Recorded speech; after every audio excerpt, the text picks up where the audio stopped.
ठीक है। देखिए बच्चे लोग, यहाँ पे क्वेश्चन दिया है कि के का वह मान ज्ञात करे जो बिंदु 5,2, 3,1 तथा 6, के संरेख है। देखिए सर, जब संरेख की बात करता है ना, हम यहाँ पे दो मेथड से बना सकते हैं। एक क्या है, एक तो हम दूरी वाला फॉर्मूला बना सकते हैं, और दूसरा क्या है, हम त्रिभुज का क्षेत्रफल का फॉर्मूला बना सकते हैं। तो यहाँ पे आसान पड़ेगा सर, त्रिभुज का क्षेत्रफल का फॉर्मूला लगाइए, वहां से हम आराम से बन जाएगा। और देखिए हम लोग इसको एकदम अच्छा से समझने का प्रयास करते हैं। कुछ नहीं करना है सर, बहुत इजी है। देखिए पहले करना क्या है ना, कि जो बिंदु दिया है ना उसको हम लिख लेते हैं, क्योंकि दिया हुआ है बिंदु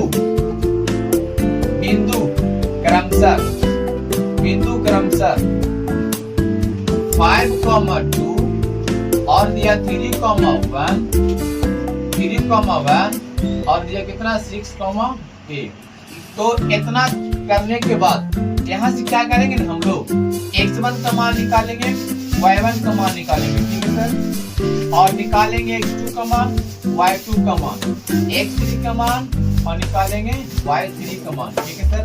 सर x1 का मान कितना होगा, तो x1 y1 का मान होता पहला बिंदु से, ठीक है, x2 y2 का मान निकालेंगे दूसरा बिंदु से, x3 y3 का मान निकालेंगे तीसरा बिंदु से, ठीक है।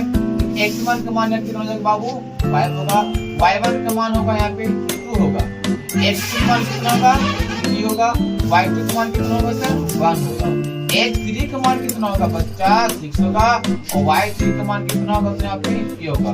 इतना करिए, कोई दिक्कत नहीं है। चलिए क्वेश्चन को चाप के पढ़ते हैं। क्वेश्चन क्या करता है कि के का वह मान ज्ञात कीजिए, कोई दिक्कत नहीं है, जो बिंदु इतना तथा इतना से क्या संरेख। जब संरेख की बात आता है ना सर, तो एक त्रिभुज का थ्योरम करता है, क्योंकि बिंदु यहाँ से क्या है बाबू, बिंदु क्या है तो संरेख है। और जब संरेख कहता है ना, तो यहाँ से हम लेते हैं त्रिभुज का क्षेत्रफल बराबर में क्या लेते हैं सर, 0 लेते हैं, ठीक है।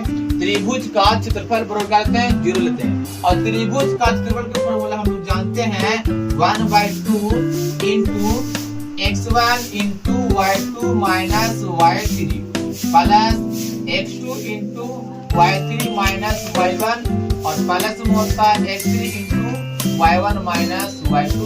देखिए इसको फॉर्मूला याद करना ठीक है, 123 प्लस 231 प्लस 312 है, ठीक है। तो यहाँ से हम क्या करेंगे ना, 1/2 को रह देते हैं, ठीक है। देखिए यहाँ से x1 है, क्या x1 का मान निकाले हैं सर, कितना है सर 5 है, रख देते हैं, कोई दिक्कत नहीं है। y2 है सर, y2 का मान कितना है सर 1 है सर, कोई दिक्कत नहीं है सर।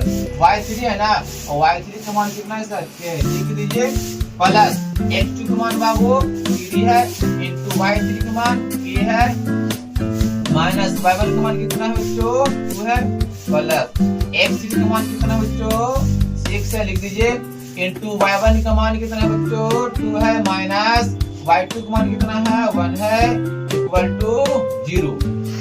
यहाँ से 1/2 रहने देते हैं बाबू, 5 से मल्टीपल कीजिए, तो 5 में 1 से 5 माइनस 5 में करिएगा 5 के। यहीं पे बच्चा अक्सर गलती करता है, ठीक है। यहाँ से जब भी ऐसा आता है ना क्वेश्चन तो 12 गुना करते हैं, प्लस यहाँ पे गुना कीजिए, हो जाएगा 3 के माइनस 3 गुना के 6, और प्लस यहाँ पे 6 इंटू कितना बचेगा 1 इक्वल टू 0। देखिए ध्यान से देखिए, कुछ नहीं करना, 1/2 को रहने देंगे सर। देखिए तो क्या के पार्ट मिल रहा, जो के है ना माइनस में के बाजू में प्लस में, तो प्लस माइनस ऐसे क्या होता है घटता है, तो 5 में से 3 जाएगा सर, तो बचेगा माइनस में 2 के, ठीक है। यहाँ पे देखिए क्या 6 में 1 से गुना करेंगे तो 6 होगा सर, 6 है प्लस में और 6 है माइनस में, तो कहाँ हो जाएगा खत्म, तो कौन बचेगा सिर्फ सर 5 बचेगा, लिख देते हैं इक्वल टू 0। अब देखिए यहाँ से है ना माइनस में 2 के प्लस में 5 इक्वल टू क्या करेंगे, ये जो है भागा में तो कहाँ जाएगा सर गुना में, तो 0 इंटू 2 होगा, यानी यहाँ से हो जाएगा माइनस में 2 के प्लस 5 इक्वल टू 0, यहाँ से माइनस में 2 इक्वल टू प्लस में तो चला गया माइनस से, माइनस राम नाम सत्य हो गया, 2k का मान आ गया 5, k का मान आ गया 5/2 निकल गया। देख ले कितना आसान से निकल गया। बस इसी प्रकार से बनाना है, एग्जाम में 2 नंबर पाना है। तो इस बात में कंफर्म पूछेगा तो